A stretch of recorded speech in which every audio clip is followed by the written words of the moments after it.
प्रिय दर्शकों, नमस्कार। एक बार फिर से उपस्थित हूँ आप सबके सामने विश्लेषण जन्म कुंडली का इस कार्यक्रम के अंतर्गत। रविवार का कार्यक्रम है और ये जो मैं कार्यक्रम बना रहा हूँ, ये कुंडली विश्लेषण का कार्यक्रम है। आप लोगों को ये मेन चैनल पर भी मिलेगा, मिल ही रहा है, और जो मेरा मूल चैनल है जिस पे मैं कुंडली विश्लेषण ही सिर्फ करता हूँ, उस पर तो मिलेगा ही मिलेगा। थोड़ी देर में आप लोगों को लाइव कार्यक्रम में भी शामिल होना है, इस वजह से ज़रूर वहाँ भी आइए। शुरू करते हैं आज का कार्यक्रम। ये कुंडली है प्रेरणा के स्रोत, लाखों करोड़ों, कई बार तो अरब की जो संख्या है वो भी इनको पसंद करती है, और हमारे लिए भी हमारे लिए ये प्रेरणा के स्रोत हैं, है ना। ये सामने जो आपके सामने मैंने जो कुंडली रखी है, ये हमारे प्रधानमंत्री, यशस्वी प्रधानमंत्री माननीय श्री नरेंद्र मोदी जी की कुंडली है। मुझे बड़ा अच्छा लग रहा है, और जैसे मैं सामान्य किसी व्यक्ति की कुंडली देखता हूँ तो मुझे डर बिल्कुल भी नहीं लगता है, पर पता नहीं जब इनकी कुंडली में बनाने लगा, बोर्ड भी बनाने लगा, तो बड़ा डर लगता था। मतलब एक जैसा होता है ना कि आप किसी ऐसे व्यक्ति के बारे में बोल रहे हैं जिसको आप बिल्कुल भी नहीं जानते हैं, और जिसको आपने कभी देखा भी नहीं है, जिसको आप ऐसे टीवी पे देखा, कभी रैली में भी मैंने इनको नहीं देखा है, और बस इनको सुनता हूँ, बस उतना ही है। बाकी इनके बारे में भी मुझे बिल्कुल भी जानकारी नहीं है, क्योंकि मैं तो खुद ही अपने बारे में नहीं जानता, तो मैं क्या किसी के बारे में जानूंगा। पर आप लोगों को ये कार्यक्रम शुरू करने से पहले मैं एक बार अपने आप को सबके सामने ऐसा प्रणाम ही करूंगा और क्षमा याचना ही करूंगा कि अगर कुछ ऐसी बेतरतीबी बोल जाऊं या कुछ उटपटांग बोल जाऊं, जैसा कि है स्वभाव मनुष्य का है, और बहुत बालक हूँ मैं, मेरे पास बिल्कुल भी ज्ञान नहीं है। अगर थोड़ा बहुत भी ज्ञान होता तो इतने महान व्यक्तित्व की कुंडली लेकर के आपके सामने प्रस्तुत नहीं होता। पर क्या करूं, कुछ लोग ऐसे होते हैं जो ये जिम्मेदारी दे देते हैं। नहीं, मैं चाहता हूं कि आप, ये माता जी हैं एक्चुअली, ये बाहर रहती हैं, भारत से बाहर हैं, और मैंने आज तक जितनी कुंडलियां देखी हैं उसमें से किसी का भी जन्म स्थान आदि कभी बताया नहीं है। तो पर ये तो बताना पड़ेगा, क्योंकि कई बार लोग इस कुंडली को जान जाएंगे कि ये किसकी कुंडली है, इस वजह से ही मैं बता रहा हूँ। इस कुंडली के सामने मैं नतमस्तक हूँ, पिता तुल्य है मेरे, और सबके हृदय को जीत करके वो कुर्सी पे विराजमान हैं, राजा हैं वो, और बड़ी व्यवस्थाएं उन्होंने की हैं। राजा जो होता है वो अपने प्रजा का पिता होता है, और एक ऐसा राजा जो निश्चित रूप से हमें पुत्र के जैसा सुरक्षा दे ही रहे हैं, और उसके लिए किसी भी मजबूत निर्णय को लेने में सक्षम है, और अपनी योग्यता हर बार उन्होंने सिद्ध की है। और काफ़ी, क्या ही कुछ बोलूँगा मैं, उस पर नहीं बोलूँगा। आइए मूलतः मैं कुंडली पे ही लेके आता हूँ। पर जो कुंडली की मूल बात है, अगर एक साधारण तरीके से मैं कुंडली का अध्ययन करूँगा, 2 मिनट के लिए मैं भूल जाऊं कि मैं किसी बड़े बहुत ही ऊंचे व्यक्तित्व और महान दार्शनिक की कुंडली देख रहा हूं। इनके बारे में अलग अलग व्यक्तियों के अलग अलग राय हैं, पर मेरी राय इनके बारे में बड़ी अच्छी है और साफ है। और सच्चे अर्थ में कहूं तो मैंने अभी तक बहुत अच्छे से किसी प्रधानमंत्री का कार्यकाल समझा नहीं है, पर जब मुझे कुछ समझ में आया है तो इनके ही कार्यकाल को मैंने अच्छे से समझा है। बाकी पीछे ऐसा नहीं है, 1989, 90, 91, 92, 93 के बाद कितने प्रधानमंत्री हैं मुझे तो याद भी नहीं है। सामान्य ज्ञान मेरा बड़ा कमज़ोर सा है, पर जब से मैंने शासन व्यवस्था को थोड़ा बहुत समझा है, बहुत नाम मात्र का, तो इनके ही शासन व्यवस्था को मैंने जाना है और समझा है कि नहीं ये ठीक है, ऐसा बहुत बढ़िया है, चल रहा है। तो यहाँ पे मूल बात, ताकि आप कार्यक्रम को पता नहीं देखेंगे कि नहीं देखेंगे, पर जो बात मुझे समझ में आ रही है, इनकी कुंडली में जो शुक्र और शनि की युति है यहाँ पे, और जो जन्म कुंडली में चंद्रमा और मंगल का संबंध है, जीवन के जब आप, जो हम लोगों को मीडिया के द्वारा बताया गया है, जैसा चीज़ हम लोग जानते हैं फिल्मों के माध्यम से, मैंने इनकी फिल्म भी नहीं देखी है, जो आई थी नहीं देखी है, और सच्चे अर्थ में नहीं देखी है, पर जो हम लोग सुनते आए हैं, जो पता चला है, उसमें जीवन को जो संघर्ष मिला है, दाम्पत्य में जो अधूरापन मिला है, और एक दृढ़ता मिली है आगे बढ़ने की, साहस, धैर्य, किसी भी दूसरे व्यक्ति के काम को अपना समझ के काम करना, और त्यागने का जो बल है, हिमालय में जा कर के तपश्चर्या करने का जो पराक्रम है, जो शौर्य है, वो इसी ग्रह की युति के साथ आता है। मुझे नहीं पता है ये इनकी कुंडली है कि नहीं है, पर जो फलादेश मैं यहाँ घटित होता देख रहा हूँ वही सेम चीज़ें कई बार उनके वास्तविक जीवन पे देखने को मिल जाती हैं। पत्नी का अधूरा प्रेम, और वो भी क्यों, जरा ध्यान से देखें। यहाँ शुक्र जो शनि के साथ बैठे हैं, इस युति का ही फल आपको अगर मैं बता दूं तो 2 लाइन की बात है। व्यक्ति पूर्व जन्म में राजा था, पूर्व जन्म में राजा था और उसने अपनी पत्नी को कष्ट दिया, जिसके कारण इस जन्म में पत्नी का संपूर्ण सुख नहीं मिला। परिवार बड़ा, लेकिन जिम्मेदारियां कहें या फिर अभावग्रस्त होने की स्थिति कहें, जिसके कारण व्यक्ति को परिवार का सुख नहीं मिलता, या परिवार होने के बावजूद व्यक्ति परिवार को त्याग देता है या त्यागने की शक्ति रहती है। भगवान कसम, यह मैं अपने हृदय से नहीं बोल रहा, यह शुक्र और शनि की दशम स्थान में युति का फल है जो ग्रंथकारों ने बताया है। इस कुंडली पे मेरी हैसियत नहीं है कि अपने मन से एक फलादेश, एक टिप्पणी भी कर सकूं। मैं बड़ा ज्योतिषी नहीं हूं, बहुत सामान्यतया किसी तरीके से मेरा भरण पोषण इस काम से चल रहा है, और बहुत विनम्रता से मैं ये बात सिद्ध भी कर रहा हूं और इसको मान भी रहा हूं। तो क्या बात कही कि ये जो स्थिति बनी है ज्योतिष शास्त्र में, जो इनकी युति होती है शुक्र और शनि की दशम स्थान में, उसे पारिवारिक सुख नहीं मिलता। परिवार भले कितना बड़ा हो, पर व्यक्ति परिवार का त्याग करके समाज के लिए सामने आता है। अगर किसी की दुकान में भी काम करेगा तो उस दुकान को अपना मान कर काम करेगा, और इतना ही नहीं, त्यागने का बल इतना बड़ा कि व्यक्ति सिंहासन तक त्याग दे। ये इस शुक्र और शनि का फल है। एक सामान्य व्यक्ति की कुंडली के आधार पर दशम स्थान में शुक्रदेव व्यक्ति को पद, प्रतिष्ठा, यश और सम्मान देते हैं, सिंहासन देते हैं। ये बात मैंने लगभग सभी कुंडलियों में कही है। तो शुक्र दशम स्थान में सिंहासन देते हैं। व्यक्ति चाहता है कि बहुत छोटे से काम में ही सफल हो जाऊं, पर परिस्थिति उसे निरंतर चिंता देती रहती है, निरंतर उसे परिस्थिति चिंता देती रहती है। मैं कार्यक्रम बनाने बैठा तो मेरे दिमाग में एक बात आई। मैंने कहा, जिस व्यक्ति के पास यहाँ पे चिंताएं ज़्यादा हैं उसकी सफलता उतनी ही बड़ी है।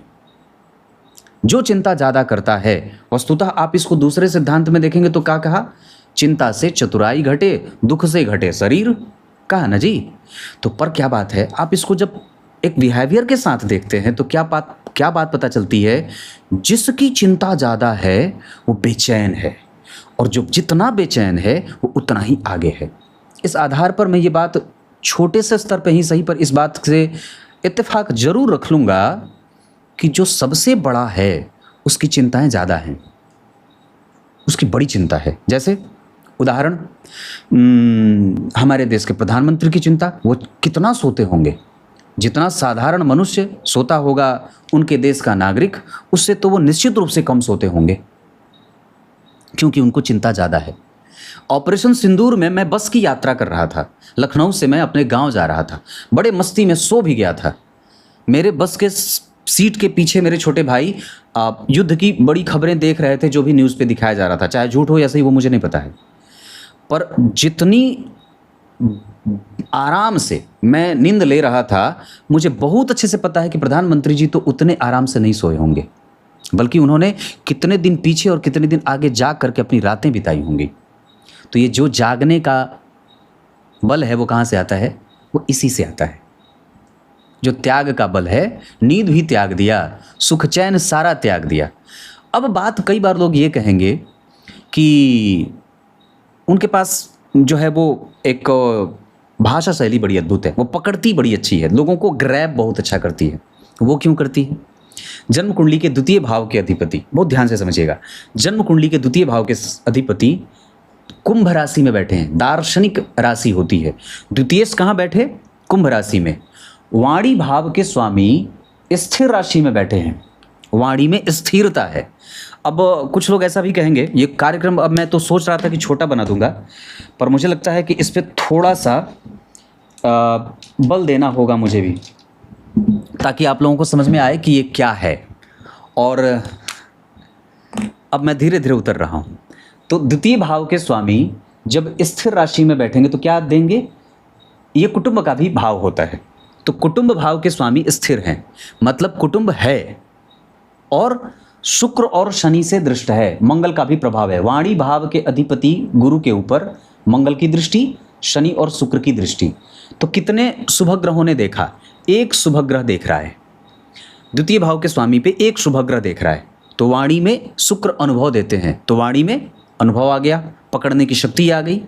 और मंगल की दृष्टि है तो ओजस्विता आ गई, ऊर्जा आ गया, एक गर्जना आ गई, शंखनाद करना, और हर बार बड़ी कृतज्ञता से अपनी मातृभूमि को याद करना। और मैं बात कहूँ, अगर मैं ज्योतिष में आधा जॉब ही नहीं जानता, पर मैं अगर 3000 4000 कार्यक्रम मैंने बनाए हैं, तो उसके बल पे एक बात तो जरूर कहूँगा कि लोग कई बार ये कहते हैं कि पता नहीं क्या ही है, झूठा है, झूठ पता नहीं जो भी है, मतलब एक निगेटिव जो एस्पेक्ट मान के चलें कि इनके बारे में जो नकारात्मक चीज़ें बाजार में फैली होंगी। लेकिन आडंबर नहीं है। आडंबर इसलिए नहीं है क्योंकि जो कृतज्ञता होती है, सेनापतित्व का भाव होता है, वो मंगलदेव ही देते हैं। तो वाणी में जो व्यक्ति बोल रहा है उसमें तेज है, शौर्य दिखता है, विश्वास दिखता है और कर्मठता भी दिखती है। वो कौन दिखाते हैं? ये मंगलदेव दिखाते हैं। और लोगों के बीच में जो बंध जाना होता है, सीमा तोड़ करके झंडोत्तोलन के बाद लोगों से मिलने का जो साहस है, और जो कभी प्रधानमंत्री अपने आप को बुलेट प्रूफ कांच में बैठ करके भाषण देते थे, वो जो निडर होने का भाव होता है, वो यही चंद्रमा और मंगल देते हैं।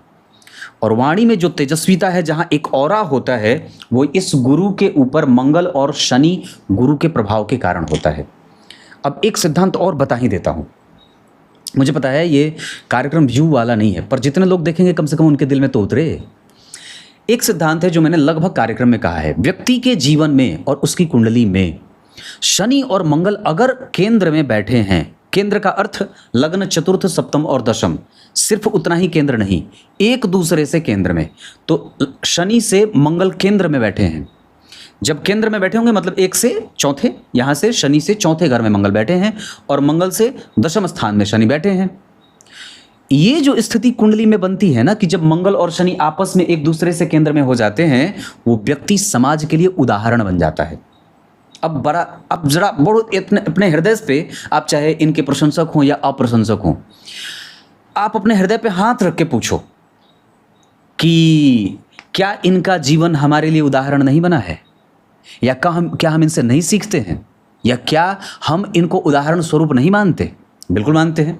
इन्होंने जो काम किए हैं, जो हमारे लिए इन्होंने काम किया है, और जो इनके जीवन में घटनाएं घटी हैं, क्या वो उदाहरण इनके परिवार के लोगों में नहीं, जो इनके समकक्षी होंगे, जो इनके समकक्षी इनको जानते होंगे 1950 के समय पे, जो इनके मित्र रहे होंगे, तो क्या वो आपस में जब बैठते होंगे और जब इनको दिल्ली के सिंहासन पे बैठे हुए देख रहे हैं, तो क्या आपस में वो बात नहीं करते होंगे कि इनके साथ ऐसा हुआ, इतना संघर्ष रहा, इतना लंबा संघर्ष रहा, इतनी कृतज्ञता रखी उन्होंने कि देश के प्रति, अपने समाज के प्रति, अपनी जिम्मेदारियों के प्रति, कि सब कुछ त्याग दिया।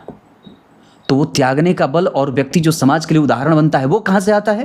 वो इस शनि और मंगल से आता है। उसमें शुक्र और गुरु का कोई रोल नहीं है। जो जीवन उदाहरण बना, गरीबी देखी या संघर्ष देखा। और मैं एक बात और बताता हूँ, मैं जब लखनऊ आया था तो मुझे एक ऐसे व्यक्ति से मिलने का अवसर मिला था जो आरएसएस में हैं और बड़े अच्छे स्तर पे हैं। मतलब एक आरएसएस संघ से जुड़े हुए जो लोग होते हैं, उनका जीवन साधु से कम नहीं होता है, उनका संघर्ष अपने आप में बड़ा संघर्ष होता है। तो जिस तरीके से ये अपने आप को नीचे से उठा करके लाए हैं, उसमें एक बड़ा संघर्ष और उदाहरण जो बनता है, वो इसी शनि मंगल के कारण बनता है। उसके लिए गुरु और शुक्र जिम्मेदार नहीं है। जो परिवार को त्यागना, पत्नी का त्याग, समाज जो एक अलग तरीके से उसको पूरा तरीके से न्यौछावर कर देना, तो वो ये शुक्र और शनि करा रहे थे। और उदाहरण जो बना व्यक्ति, वो शनि और मंगल के कारण। क्लियर है? तो ऐसी चीज़ें ग्रह में बनी हैं। और दूसरा, वाणी में जो गंभीरता, ओजस्विता थी, वो मंगल। तो यहाँ तक तो आप लोग को लगभग ये बात समझ में आ गई होगी। अब एक चीज़ और समझते हैं। सूर्य और बुध एकादशवें भाव में बैठे हैं, मंगल रुचक योग लगा रहे हैं। वृश्चिक लग्न की कुंडली अगर बनी है और थोड़ी देर के लिए अगर कोई कहे कि ये कुंडली नहीं है, तो ये कैसे कह सकते हैं कि अगर ये कुंडली नहीं है इनकी, माननीय प्रधानमंत्री जी की अगर ये कुंडली नहीं भी है, तो अगर ये किसी की कुंडली रही हो, 2 मिनट के लिए मैं भूल जाता हूं कि ये उनकी कुंडली है, तो ये जिसकी भी कुंडली रही होगी, जिस जन्म पे इनका, जिस समय पे ये ग्रह नक्षत्र बैठे हैं और जो ग्रहों की स्थितियां यहाँ बनी हैं, वो निश्चित रूप से वो व्यक्ति जहाँ भी होगा ऊंचे पद पे ही होगा और अच्छे पद पे होगा, अच्छा एक बड़ा बेहतरीन होगा। क्यों होगा? क्योंकि लग्नेश मंगल है भाई जी, और ये मंगल ही वर्गोत्तम है। ऐसा कैसे हो सकता है कि व्यक्ति एक भारत दुनिया का सबसे बड़ा लोकतंत्र और चुन करके जाना, 3 बार प्रधानमंत्री बनना और निर्विरोध बनना, बहुत मजबूती से बनना, और ये आया कहाँ से? तो ये आता है इस मंगल से। और व्यक्ति राजा फिर भी नहीं है और मानता बिल्कुल भी नहीं है। मैं सामान्य बात बोल रहा हूँ। व्यक्ति जो है वो फिर भी अपने आप को राजा नहीं मानता है। वो अपने आप को क्या हर बार संबोधित करते हैं? मैं प्रधान सेवक हूँ। अब इसमें कितने लोग इत्तेफाक रखते हैं, मुझे उससे कोई मतलब नहीं है, पर मैं इतनी बात कहता हूँ कि जो सेवक कहने भर का ही भाई बोध तो आया। तो ये जो धरती से जुड़ा हुआ जो भाव आता है वो इसी मंगल के कारण आता है। और हर बार अपनी मातृभूमि को प्रणाम करना और उसके लिए बिछ जाना और पीठ पे कितने सारे अस्त्र शस्त्रों का बोझ लेके चलना चुभ रहा होगा। सिंहासन संभालना बड़ा मुश्किल होता है, आसान नहीं है। तो ये जो सहने की शक्ति है और विरोध झेलने की जो शक्ति है, माता जी को गाली दे गई वो भी झेल लिया, तो ये मंगल ही तो करवा सकते हैं। या तो फिर अगर ये नहीं है तो फिर जिसकी भी ये कुंडली है वो निश्चित रूप से इनके ही जैसा होगा, इनके ही जैसा होगा। मैं प्रैक्टिकल होकर के बात कर रहा हूँ, मतलब ऐसा नहीं कि जैसे रट्टू तोते की तरह बता रहा हूँ, और मैं ऐसी कोशिश कर रहा हूँ कि आप लोगों को रट्टू तोता लगूं भी नहीं, पर ये ऐसा ही है जो सहने की शक्ति है, एकदम जुड़ा हुआ जो है। अब कुछ लोग ऐसा कहते हैं कि उनकी पसंद नापसंद बड़ी अजीब है, मतलब वो उनका जो सेंस है समझने का, जो मैच होता है ना, जैसे कि ड्रेसिंग सेंस कैसा है ना, तो आप उसके लिए शुक्र को मत जिम्मेदार ठहराइए, उसके लिए आप मैं मंगल को ही कहूँगा। युद्ध पर जाने से पहले सेनापति स्वयं को अस्त्र शस्त्रों से और कवच कुंडल से सजा करके जाता है। तो व्यक्ति जब भी जाएगा, संबोधन करने भी जाए, तो निश्चित रूप से अपने आप को एक तरीके से जाए, प्रस्तुत करे। और ये अनुशासन है। आपका बहुत बेहतरीन पहनावा आपका अनुशासन ही तो दर्शाता है, और उसमें बहुत ज़्यादा बढ़ाना नहीं, उसमें बहुत ज़्यादा उसको बढ़ाना नहीं।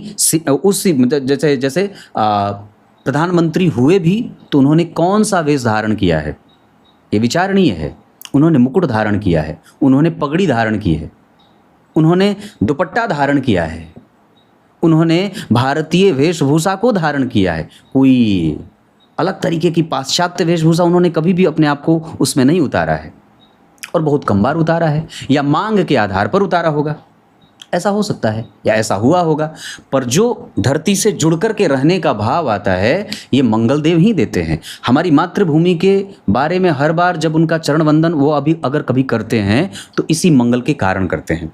जो शिक्षकीय गुण हैं, जो उनके अंदर शिक्षक, जो एक जब कभी भी परीक्षाएं आयोजित होती हैं तो वो विद्यार्थियों को संबोधित करते हैं और विद्यार्थियों के प्रश्न लेते हैं। तो ये जो शिक्षकीय गुण है वो कहाँ से आता है?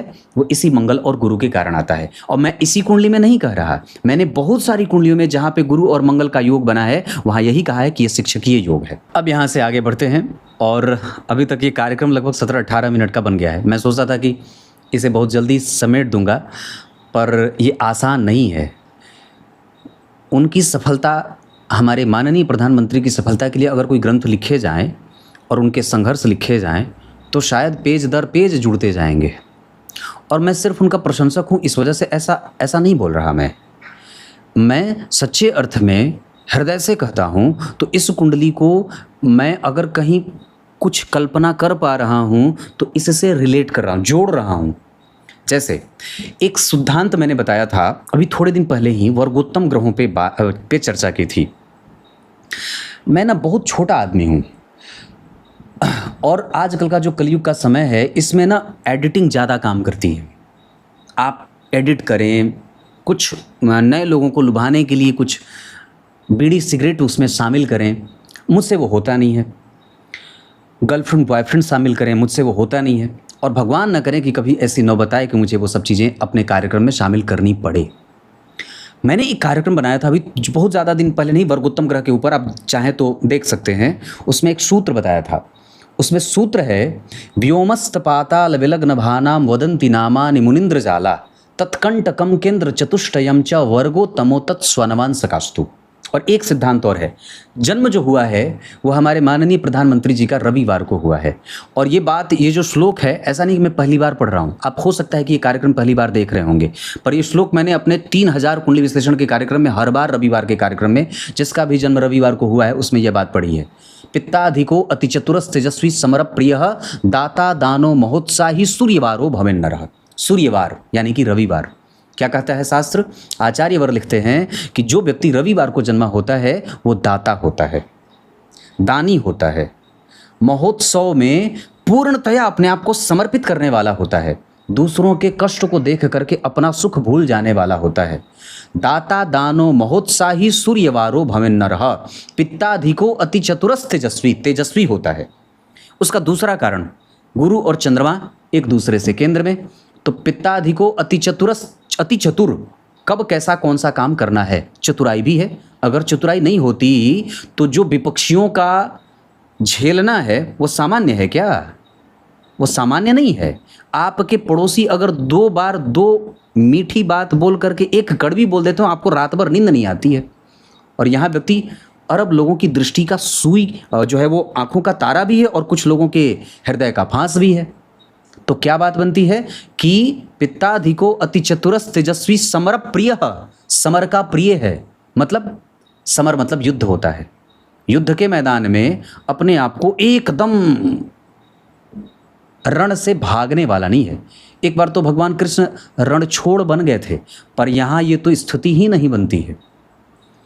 आप लोगों का दबाव इनको हो सकता है कि कह दे कि आप अब सीमा पार कर रहे हैं, प्रधानमंत्री की सीमा समाप्त हो गई, 75 वर्ष हो गए, राजनीति से संन्यास ले लो।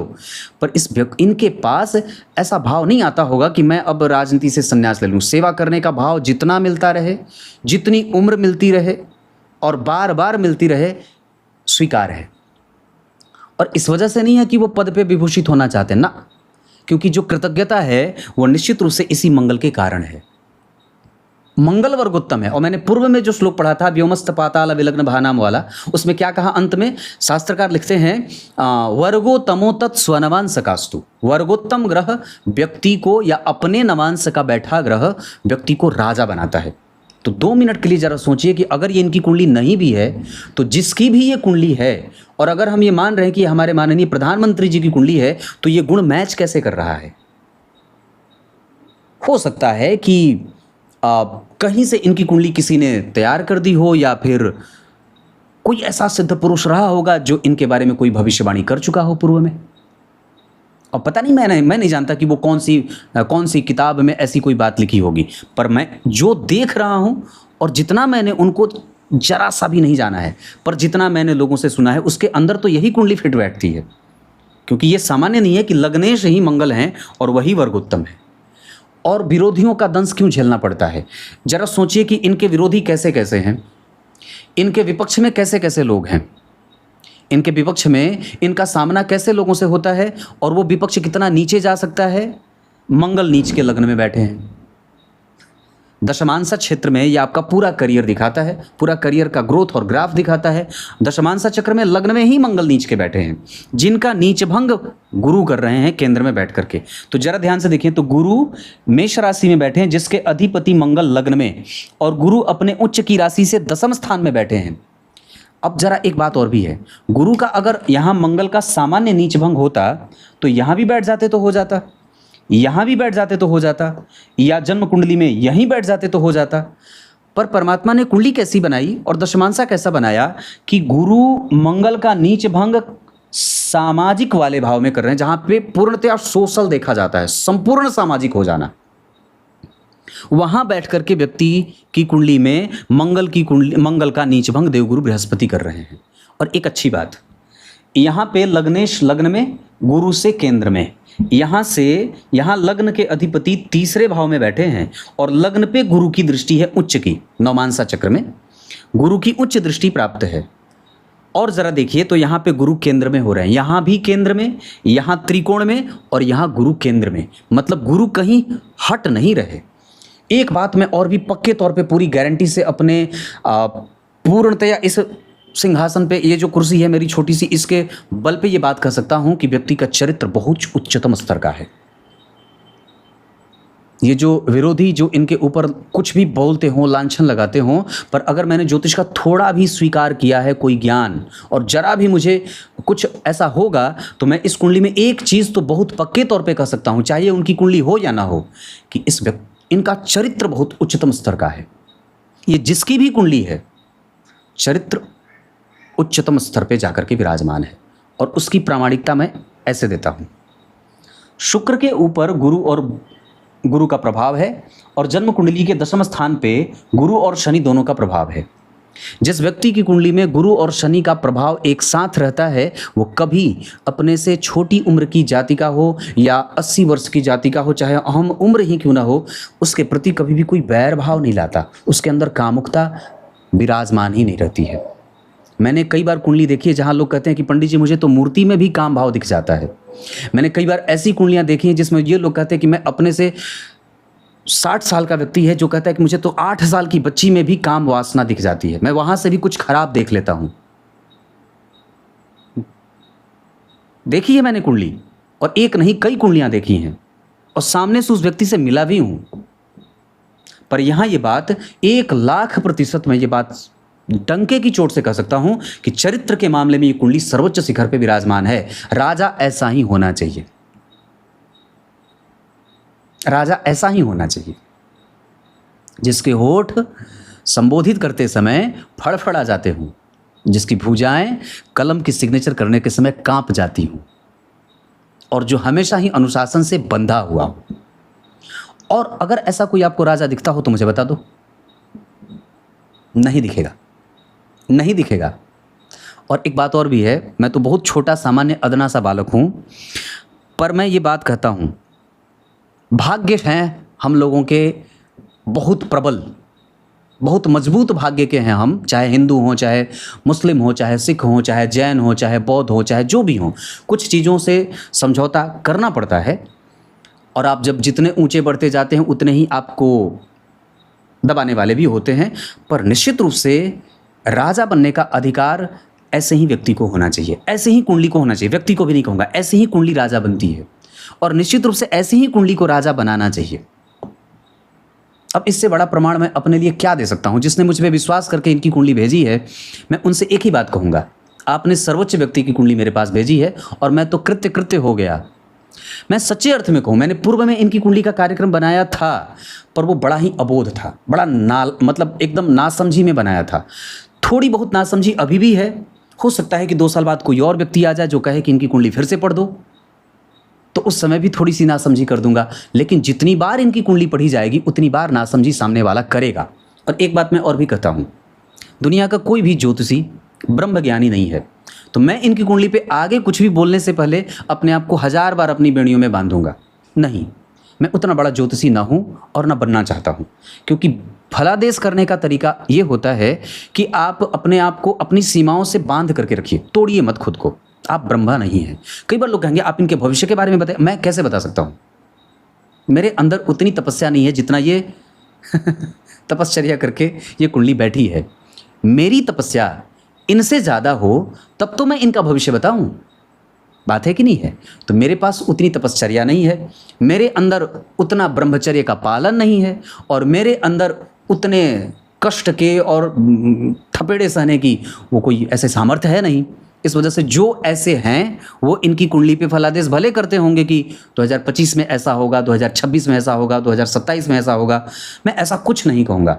बस मैं इतनी बार ज़रूर कहता हूँ, अभी इनकी कुंडली में मंगल की दशा चल रही है। अगर ये कुंडली इनकी है तो मंगल की दशा चल रही है और संपूर्णतया 2028 के नवंबर तक चलेगी। निर्बाध गति से हमारी आयु लगे, हमारा अच्छा स्वास्थ्य लगे और दुनिया भर के लोगों की अच्छी कामनाएं आपको मिलती रहें। क्योंकि अब ऐसा लगता नहीं है कि कोई ऐसा मिले।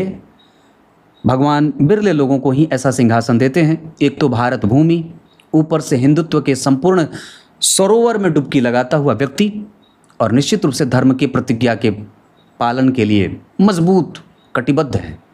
तो इस कुंडली पे इतना ही बोल सकता हूँ। दूसरा, राहु की दशा 2028 के नवंबर के बाद आएगी और वो राहु जन्म कुंडली के पंचम भाव में बैठे हैं। अब जरा ध्यान से सुनिए, थोड़ी सी चर्चा उस पर कर देता हूँ। अगर कोई शास्त्र में ऐसी बात आई है तो जन्म कुंडली के पंचम भाव में राहु मीन राशि के बैठे हैं। मीन राशि के बैठे राहु क्या करते हैं, मैंने इस पे कार्यक्रम पहले भी बनाया है, मैंने बात कही है। अभी कल परसों भी राहु के बारे में मैंने कार्यक्रम बताया था। क्या बात कही थी? केंद्र त्रिकोण गोराहु स्थितः सतो सतः, है ना, मैंने बात कही थी। अभी श्लोक भी है, मैंने पढ़ा था, केंद्र त्रिकोण गोराहुर स्थितः सतो सतः। केंद्र और त्रिकोण के राहु अगर स्थित होते हैं तो अपनी दशा अंतरदशा में व्यक्ति को खूब मनस्वी बना देते हैं। मनस्वी बना देते हैं। क्या बनाते हैं? एक बार फिर से कहता हूँ, मनस्वी बना देते हैं। और एक सिद्धांत तो मैंने आज बताया, इससे पहले मैंने एक सिद्धांत और बताया था जो ग्रंथकार की है, अपना मन से कोई सिद्धांत नहीं बताया। क्या कहा मैंने? कि राहु अगर जन्म कुंडली में मीन राशि के बैठे हों तो वो तटस्थ हो जाते हैं, जहां व्यक्ति सार्वजनिक जीवन से तटस्थ हो जाएगा। तो हो सकता है कि राहु की दशा मतलब 2028 तक व्यक्ति सार्वजनिक जीवन में है और उसके बाद धीरे धीरे अपने आप को तटस्थ करना चाहेगा और वहाँ वो क्या करेगा? ये पंचम भाव है, भक्ति का है, तपस्या का है, विवेक से युक्त होकर के सर्वोच्च शिखर पे जाने का है। तो ये राहु की दशा है। राहु की दशा 2028 के नवंबर के बाद चलेगी, जहां व्यक्ति अपने आप को और भी ज़्यादा ब्रॉड करेगा और अपने अंदर की यात्रा करेगा। अभी तो देश विदेश की यात्रा हो रही है, जहां वो देश विदेश की यात्रा में भी उनके यात्रा के पल पल जो आप लोगों को हम लोगों के सामने क्लिप दिखता है तो उसमें भी दिख जाता है कि व्यक्ति का दर्शन बड़ा मजबूत है, व्यक्ति का ऑरा ऐसा है कि सबको आकृष्ट कर रहा है, व्यक्ति की उंगली हमेशा लोगों की तरफ है, किसी की उंगली उनकी तरफ नहीं है। तो ये जो बल आता है ये गुरु के कारण, मंगल के कारण, शनि और शुक्र के कारण आता है। और जब राहु की दशा आएगी तो व्यक्ति मजबूती से सिर्फ अपने अंदर की यात्रा करना चाहेगा और फिर कहेगा मुझे छोड़ दो। फिर भी लोग उनके पास प्रेरणा प्राप्त करने के लिए जाएंगे। कैसे करते थे आप? ये जानने के लिए जाएंगे। आने वाले प्रधानमंत्री लोग जो भी होंगे ऐसा। तो जो कुंडली का फलादेश है वो इतना ही हो सकता है, इससे ज़्यादा और क्या ही हो सकता है। मैं वो ज्योतिषी नहीं हूँ जो अपने व्यूज़ के चक्कर में अपने आप को बहुत ज़्यादा बढ़ा करके प्रस्तुत करूँ और फिर बताऊँ ये होगा फलाना डिमा का ताम जाम। नहीं, ऐसा नहीं करता और मैं करना भी नहीं चाहता। पर इतनी बात जरूर है, अभी मंगल की दशा है, संपूर्णतया व्यक्ति भारत माता की संपूर्ण हृदय से सेवा कर रहा है। कोई कल छपट नहीं, कोई ईर्ष्या नहीं, कोई द्वेष नहीं। हाँ, रणनीति जरूर है और मजबूत है क्योंकि मंगल है। और सामान्य बात है कि अगर रणनीति नहीं होती तो व्यक्ति यहाँ तक तो नहीं आता, पक्की बात है।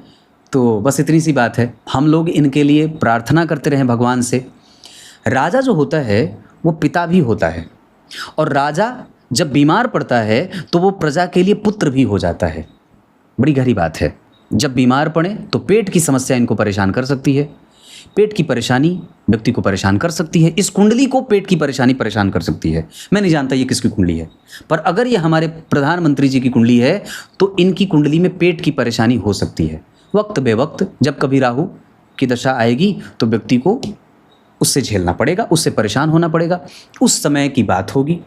पर हमारी पहुंच उतनी नहीं है कि हम उनके पेट का हालचाल पूछ सकें। ये तो अदना सा बालक है जो कभी भविष्य में सपने में भी नहीं सोच सकता है कि कभी इस जैसे इस मजबूत कुंडली का सामना कभी कर सके। बात है कि नहीं है? तो यहाँ पे स्वास्थ्य में पेट कमज़ोर हो सकता है। 2028 तक मजबूत है, उसके बाद राहु आएंगे जो कई बार परेशान करेंगे, विरोधियों का दंश झेलना पड़ सकता है।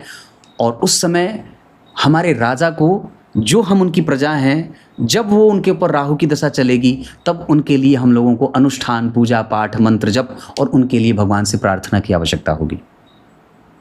क्लियर है? पता नहीं आप लोगों को कैसा लगा कार्यक्रम, पर जैसा भी था आगे इसमें और भी जोड़ सकता हूँ, पर काफ़ी नहीं है। तब तक के लिए बहुत बहुत नमस्कार।